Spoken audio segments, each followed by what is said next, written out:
नमस्कार, मैं सुशील शुक्ला। आप देख रहे हैं फतेहपुर वार्ता। जनपद फतेहपुर के सिठौरा गांव निवासी राजेश सिंह चौहान को किसान यूनियन का राष्ट्रीय अध्यक्ष बनाया गया है।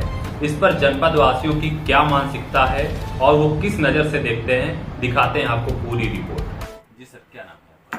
मेरा नाम है भानु जी। जनपद फतेहपुर उत्तर प्रदेश से मैं हूँ। भानु जी, अपने जनपद के जो है सिठौरा गांव के रहने वाले राजेश सिंह चौहान जी को किसान यूनियन का राष्ट्रीय अध्यक्ष बनाया गया है। इस पर आपके क्या व्यक्तित्व है? देखिए शुक्ला जी, मेरा जो मानना है, पहली बात तो मैं ये कहूँगा कि मेरे जनपद को राष्ट्रीय अध्यक्ष एक मिला हुआ है। आदरणीय राजेश सिंह चौहान को किसान यूनियन का राष्ट्रीय अध्यक्ष बनाया गया है। इसमें मेरे जनपद फतेहपुर का गौरव, बल्कि हमारे पूरे भारत का एक गौरव जो है कहीं ना कहीं हमारे आदरणीय चौहान जी हैं। और उन्होंने कहीं ना कहीं अपने जीवन काल में एक लंबा सफर तय किया भारतीय किसान यूनियन के साथ। तो उससे कुछ आशा नहीं, हम सभी लोगों को पूर्ण विश्वास है जनपद वासियों को कि एक अच्छा काम करेंगे। अन्नदाताओं के लिए जो एक थीम बनी हुई है, अन्नदाता कभी सोच रहा है कि नहीं मुझे क्या अच्छा रिजल्ट मिलेगा, तो जनपद फतेहपुर नहीं बल्कि उत्तर प्रदेश, पूरे भारत को पूरी तरह से ये भरोसा है कि राष्ट्रीय अध्यक्ष जो हमारे श्री चौहान जी बने हुए हैं वो इतना अच्छा काम करेंगे। जो पूर्व के भारतीय किसान यूनियन के मुख्य पदाधिकारी थे, कहीं ना कहीं राजनीतिक संलिप्तता के कारण वो कार्य नहीं कर पा रहे, जो कार्य राजेश सिंह चौहान जी ने अपने जीवन काल में किया है और करने का बीड़ा उठाया। चलिए, अच्छी बात है जैसा कि आपने बताया।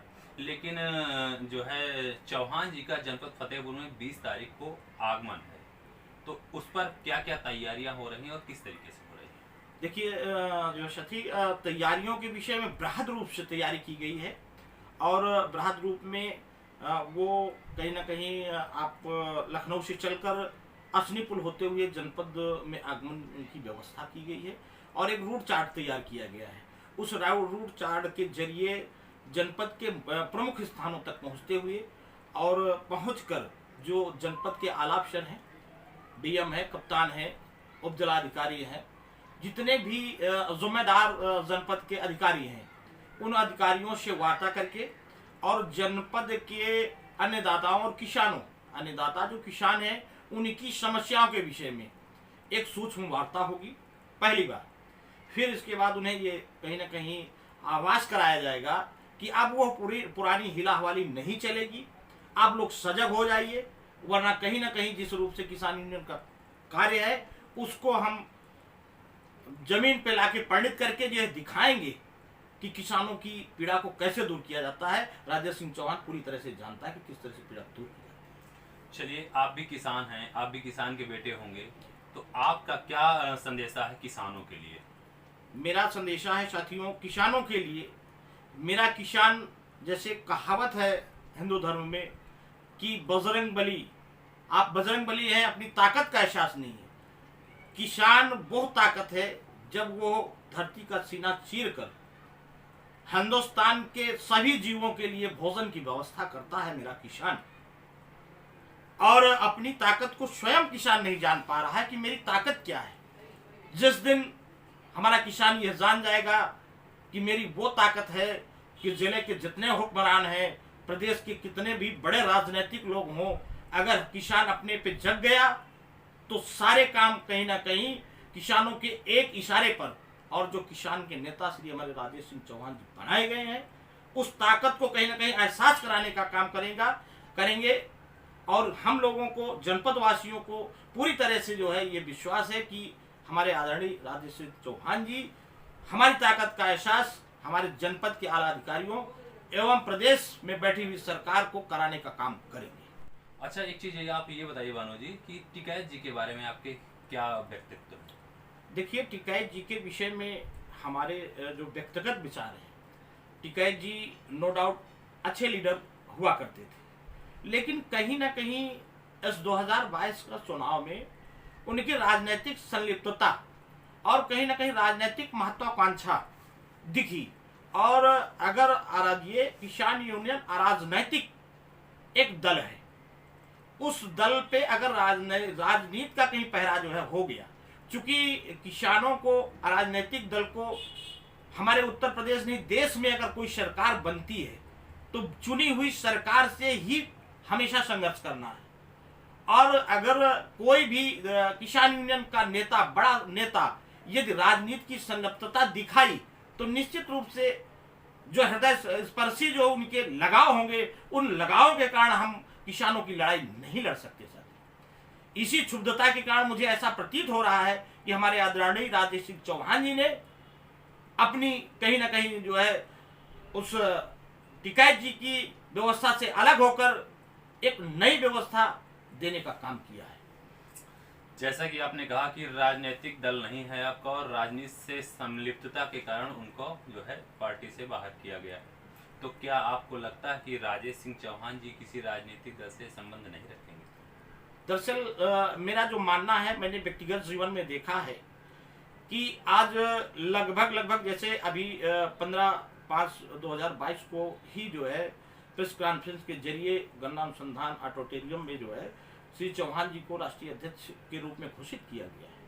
उन्होंने वहां जैसा बताया, और चूंकि हम लोग बराबर देख रहे हैं, हमसे उम्र से बहुत बड़े हैं हमारे चौहान जी, लगभग उन्होंने बताया मेरा 33 वर्ष का करियर भारतीय किसान यूनियन के साथ रहा और इन दिनों में अभी तक पीछे में ऐसा कभी नहीं देखा गया कि हमारे आदरणीय राजेश सिंह चौहान जी का कहीं राजनीतिक संलिप्तता किसी भी दल में, किसी भी पार्टी में रही हो। तो इस नजरिया से देखते हुए मुझे ऐसा नहीं प्रतीत हो रहा कि हमारे आदरणीय राजेश सिंह चौहान भविष्य में किसी राजनीतिक पार्टी के साथ संलिप्तता दिखाएंगे। हमारे साथ आ चुके हैं जनपद फतेहपुर के भाजपा के जिला उपाध्यक्ष, चर्चा करते हैं। राजेश सिंह चौहान को मैं बहुत पहले से जानता हूँ। सन 85-86 में मैं पढ़ता था जब हरगाम में, तब एक प्रतिष्ठित परिवार के दुर्गा सिंह चौहान जी के लड़के हैं, काफ़ी प्रतिष्ठित परिवार था इनका, मगर ये बचपन से इनका सामाजिक कार्यों में और लोगों की, जनता की संघर्षों में लड़ाई लड़ने का इनको शौक था। सन लगभग 1991-92 में ये डिग्री कॉलेज के अध्यक्ष भी हुए। इसके बाद वही 94-95 में मुझे लगता है किसान यूनियन से जुड़े हैं। तब से लगभग 30-35 सालों से फतेहपुर जनपद के हजारों किसानों का इन्होंने, शायद मुझे लगता है चाहे ट्रांसफार्मर के रूप में रहा हो, चाहे अन्य किसी समस्या के रूप में रहा हो, हजारों किसानों ने इनसे लाभ उठाया है व्यक्तिगत तौर पर मिल करके। शायद इतने चुने हुए जनप्रतिनिधियों ने शायद इतना काम नहीं किया होगा जितना राजेश सिंह चौहान जी ने। हमारे, मैं फतेहपुर की ही ज़्यादा जानता हूँ, वैसे तो उनका उत्तर प्रदेश में क्या राष्ट्रीय उपाध्यक्ष भी रहे हैं किसान यूनियन के, तो राष्ट्रीय लेवल पर भी उन्होंने तमाम समस्याओं पे संघर्ष किया होगा। मगर फतेहपुर में इनकी दास्तान अगर बच्चे से पूछा जाए, एक व्यक्ति फतेहपुर का राजेश सिंह चौहान में आस्था रखता है, उनके संघर्षों का जिस प्रकार से गवाह है, उन्होंने किस प्रकार से फतेहपुर जनपद में किसान यूनियन को खड़ा किया। चलिए, बड़ा अच्छा रहा, लेकिन उनका जनपद फतेहपुर में इसी 20 तारीख को आगमन है, तो उसके लिए क्या क्या तैयारियां? हाँ, मुझे भी जानकारी हुई है। 20 तारीख को भारतीय किसान यूनियन राजनीतिक के अभी वो राष्ट्रीय अध्यक्ष के तौर पे चुने गए हैं। तो फतेहपुर जनपद चूँकि स्वाभाविक रूप से उनका गृह जनपद है, यहाँ से उन्होंने जिला अध्यक्ष पद पे महेश सिंह टिकैत, जो किसानों के पर्याय हैं संघर्ष के, मैं समझता हूँ कि महेश सिंह टिकैत से बड़ा किसान नेता तो आज तक भारत में कोई पैदा नहीं हुआ। उनको हम लोग किसान देवता जैसा पूछता है। उन्होंने स्वयं 3-4 बार तो मैं स्वयं सिठौरा में महेश सिंह टिकैत जिसे इनके घर में मिला, वो स्वयं आते थे, इनके कई कार्यक्रमों में आए हैं। और महेश सिंह टिकैत ने स्वयं इनको जिलाध्यक्ष के रूप में फतेहपुर में मनोनीत किया था। तो फतेहपुर में तो इनका भव्य स्वागत होगा।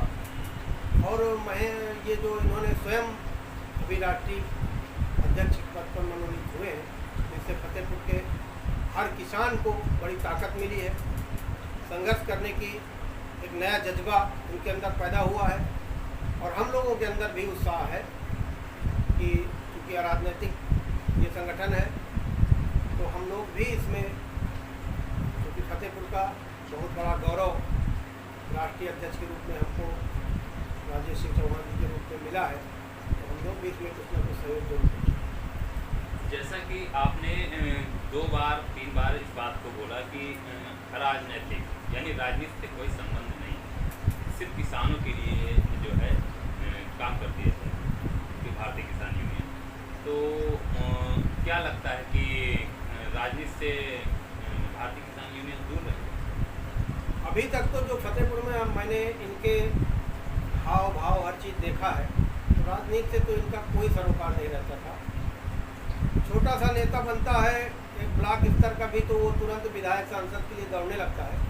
30-35 सालों तक लगातार इतनी बड़ी लोकप्रियता हासिल करने के बावजूद आज तक उन्होंने न कभी टिकट मांगने का काम किया, न कभी कहीं पर से चुनाव लड़ने का मन बनाया।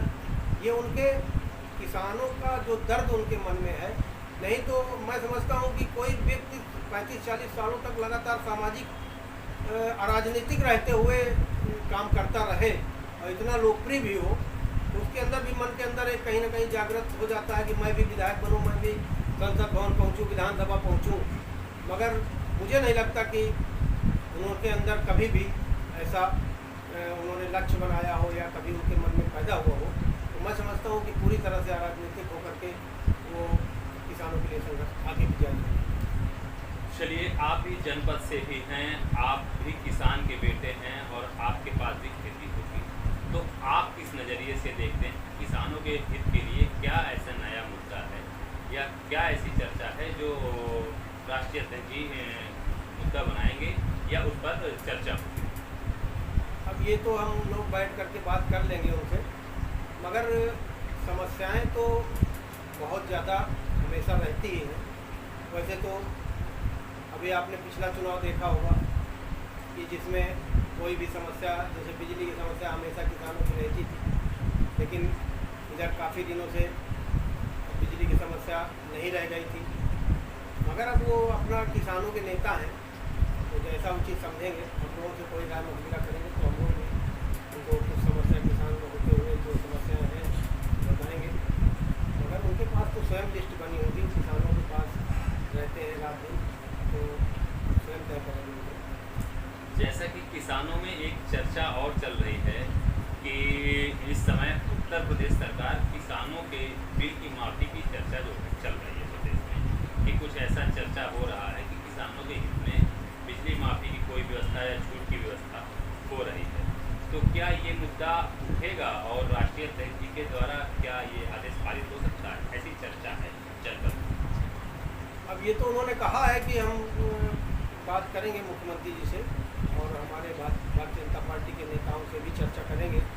हमारे घोषणा पत्र में ये था कि किसानों की बिजली माफ़ करने के विषय में, तो ज़रूर कोई ना कोई रणनीति बन रही होगी। अब किस आधार पे करते हैं, कैसे करते हैं, वो तो मुख्यमंत्री के साथ बैठ करते हैं और ये मंत्रिमंडल जब उनका जाएगा तो ज़रूर कहीं ना कोई रास्ता अच्छा निकलेगा जिससे किसानों को। चलिए, भारतीय जनता पार्टी में आप जो है दायित्व में हैं और ऐसा किसानों के लिए कोई मैसेज हो जो आप समाज में देना चाहते हैं? किसानों के लिए मैं समझता हूँ आज़ादी के बाद कोई विशेष उतना उस स्तर पर काम नहीं किए गए। इधर जितनी तेज़ी से भारतीय जनता पार्टी की सरकार ने, चाहे वो बिजली की समस्या हो, हमने 2014 के पहले देखा था कि हम लोगों ने स्वयं 60-60 हज़ार रुपये के इन्वर्टर बनवाए थे। हमारे जमरावा गांव का मैं रहने वाला हूं, जमरावा में 2-4-500-1000 इन्वर्टर हम लोगों ने उस समय 2014 के पहले खरीद लिए थे। मगर आज वो सारे इन्वर्टर जंग लग गए हैं, उनको कोई खरीदने वाला नहीं मिल रहा। इसका मतलब साफ है कि बिजली की समस्या जो किसानों की सबसे बड़ी समस्या होती थी वो आज बिल्कुल खत्म हो चुकी है। बाकी किसानों के लिए हमेशा काम करने के लिए सरकार तत्पर रहती है। किसान यूनियन से भी बात करेंगे, हमेशा बात किया है किसानों के हित के लिए। कितना बड़ा बिल भारतीय जनता पार्टी ने वापस लिया जो कि इतनी मेहनत से बनाया गया था। ज़रूर उसमें बड़े बड़े मनीषी, बड़े बड़े कानून विशेषज्ञ लगे होंगे, बहुत ज़्यादा उसमें ऊर्जा नष्ट हुई होगी, मगर किसानों मद्देनज़र रखते हुए हम लोग उनको समझा नहीं पाए। तो हमने उस समय गलतफहमी का शिकार न हो जाए देश का किसान, लोग बरगलाने में लगे हुए थे। तो मोदी जी ने बड़ा दिल दिखाते हुए किसानों के सामने झुकते हुए अपने बिल को वापस लिया। और आगे भी जो भी नियम कानून किसानों के लिए बनेंगे तो बिना किसानों की सहमति के लिए नहीं बनेंगे। हम लोग जनता का काम करने के लिए बैठे हैं, किसानों का काम करने के लिए, मजदूरों का काम। जब से मोदी जी आए गरीबों के लिए ही काम कर रहे हैं राज्य में। अपना खजाना गरीबों की तरफ खोल दिए, क्योंकि उनका मानना है कि जब तक गरीब खड़ा नहीं होगा तब तक देश खड़ा नहीं होगा। चलिए, जनपद फतेहपुर के रहने वाले राजेश सिंह चौहान आज राष्ट्रीय अध्यक्ष हैं किसान यूनियन के। तो इससे जनपद के लोगों की क्या मानसिकता है, क्या विचारधारा है, हमने चर्चा की, आप लोग देखेंगे। लेकिन 20 तारीख को उनका जनपद फतेहपुर में आगमन है, उसकी भव्य तैयारियां चल रही हैं। सारे किसान अपनी खुशी जाहिर करने के लिए 20 तारीख को इकट्ठा होंगे। उस नई अपडेट के साथ आपके पास दोबारा आते हैं।